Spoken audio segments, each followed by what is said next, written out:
Okay, in this section, we're going to continue covering movement, and we're going to start discussing move and fire or fire and move. They're relatively interchangeable. There are a few restrictions when it comes to move and fire, that certain units can't do it. If they have a movement factor of 1, they're not eligible. Or if it's units that are in a transport that are unloading, they're not eligible for move and fire as well. And also mortars are not capable of this.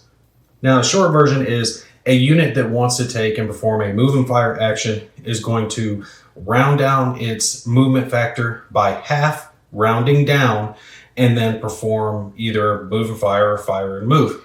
Looking at the example that I've got laid out here of this Tiger, it wants to fire down onto these SU-152s, but it has some blocking terrain in between it. So it wants to move so it has an open line of sight. You can see its movement factor is a 3. So if we cut that in half, that's 1.5. We round that down, that gives it 1 movement point. So that's 1 movement point, not 1 hex that it can take and move. So it could move down to this hex, but it could not move up into this hex since the wood hex requires 2 movement points for a heavy, hard target. Do keep in mind that you have to complete your move and fire or fire and move all in the same activation during the same impulse. You can't break it up and try to op fire or something like that at a later impulse. Now again, looking at our example of the Tiger, it is eligible to be op fired against when performing its move and fire. So let's say it does decide to take and move and fire. So it moves down 1 hex, expending 1 movement point. It can be op fired against by the SU-152 against the Tiger. And that attack will be resolved first prior to the Tiger actually performing the fire part of its move and fire.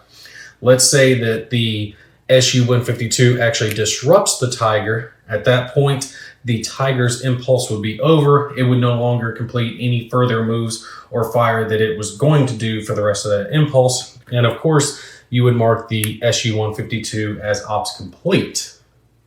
So let's say that instead the Tiger wasn't disrupted and it actually did move down, the SU-52 fired, but it missed. The Tiger would complete its attack at that point, but there would be some modifiers. It would remove 1 from its firepower, so 1 less dice to be rolled, and it would add 1 to the to hit number for its attack. And this is going to apply for AP and HE attacks. So let's say it's making its attack against the SU-152. So it's going to use its AP stats. Instead of a range of 7, 3 dice with a hit number of 4, it's going to have a range of 7, rolling only 2 dice, and instead now looking for a 5 to conduct its attack. You would conduct your attack as normal, and once complete, you would take and mark the unit as ops complete. You can do move and fire with a stack of units. So if there were 2 Tigers stacked in this hex, they could both move down and they would conduct their attacks separately and so on, just as normal.